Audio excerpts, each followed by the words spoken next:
Assalamualaikum warahmatullahi wabarakatuh. Kembali lagi bersama saya Ridwan Hasim di channel Pendidik Petualang. Di video kali ini, di konten mengedukasi yang kedua, saya ingin berbagi motivasi bersama kawan-kawan sekalian.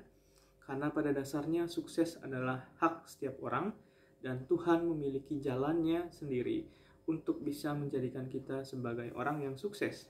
Pada intinya tergantung bagaimana cara pandang kita atau mindset kita terhadap kesuksesan itu sendiri.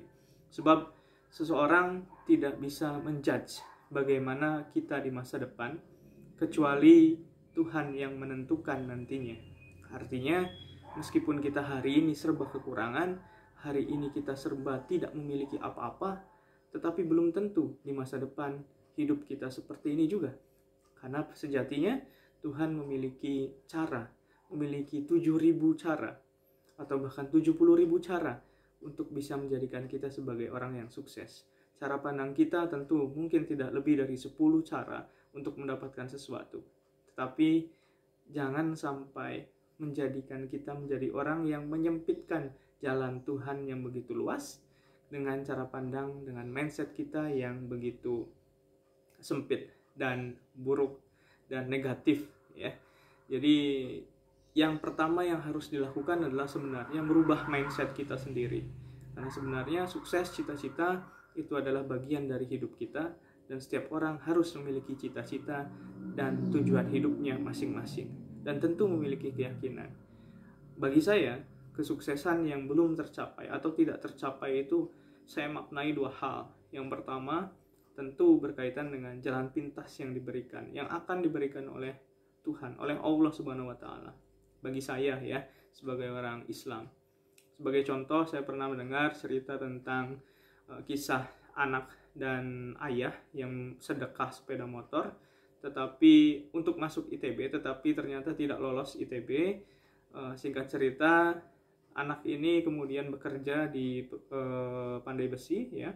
Kemudian semakin berkembang, tetapi karena orang pemilik pandai besi ini tidak memiliki anak, maka diangkatlah anak yang tadi ini untuk menjadi anak angkatnya. Singkat cerita, semakin besar perusahaan itu dan dia dijadikan sebagai anak angkat, menjadi bos tentunya. Dan ketika dia membuka lowongan pekerjaan, yang daftar justru adalah alumni ITB. Jadi inilah contoh bagaimana jalan hidup yang Allah berikan belum tentu yang kita hadapi kepahitan, kesedihan dan lain sebagainya, ya.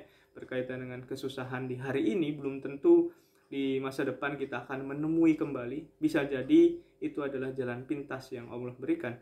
Nah, yang kedua, bisa jadi hal tersebut merupakan cara Allah untuk menjaga kita dari hal-hal yang negatif, dari hal-hal yang merugikan kita. Misalkan ketika kita tidak diterima di universitas yang besar, yang menjadi impian kita, bisa jadi ketika kita berkuliah di tempat itu, kita akan terjerumus dalam pergaulan bebas misalkan, seks bebas, alkohol, dan lain sebagainya. Nah, ini hal yang tidak pernah kita ketahui. Jangan lupa bahwa salah satu sikap Allah adalah maha mengetahui dan maha bijaksana.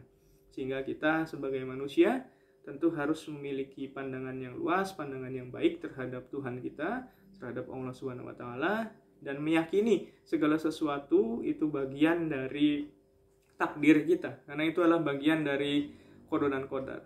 Ya, keyakinan kita terhadap qada dan qadar. Jadi mimpi apapun silahkan kalian gapai, jangan takut bermimpi, karena Insinyur Soekarno pernah mengatakan bahwa bermimpilah setinggi langit, karena ketika kita tidak bisa mencapai itu, maka kita akan jatuh di antara bintang-bintang. Artinya satu step di bawah itu mungkin akan kita raih atau gapai.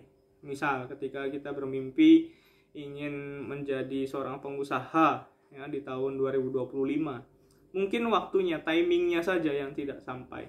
Bukan di tahun 2025, misalkan baru kesampaian di tahun 2027. Nah, itu adalah bagian dari mimpi yang besar. Dan kita sebagai manusia harus memiliki mimpi yang besar. Harus memiliki mindset yang baik terhadap hidup kita. Jangan segala sesuatu merasa bahwa hidup ini tidak adil, hidup ini ya dibuat jelimet gitu, ya, kalau bahasa Jawa, atau dibuat pusing. Sebenarnya kalau kita bisa berpikir positif, maka insya Allah hasil positif pun di masa depan akan kita dapatkan. Jadi sekali lagi, jangan takut untuk bermimpi, jangan takut untuk melakukan hal yang kalian sukai, karena ingat, orang lain boleh menertawakan mimpi kita, tetapi orang lain tidak bisa menjudge mimpi kita atau masa depan kita seperti apa. Karena itu adalah desain dari kita sendiri, dan tentu yang menentukan adalah grand designer itu sendiri, yaitu Allah Subhanahu wa Ta'ala. Jadi tetap yakin, tetap semangat untuk mencapai mimpi kita, untuk mencapai mimpi kalian ya, apalagi sebagai generasi muda. Jangan patah semangat. Sekali lagi dari saya, jangan mengecilkan jalan Tuhan yang begitu luas dengan pikiran kita yang sempit dan negatif. Tapi maknai hidup ini dengan sesuatu yang serba positif, karena insya Allah ke depan kita akan mendapatkan hal yang positif juga. Sekian dari saya. Hadapi, nikmati, pelajari. Salam militansi, Ridwan Hasyim. Assalamualaikum warahmatullahi wabarakatuh.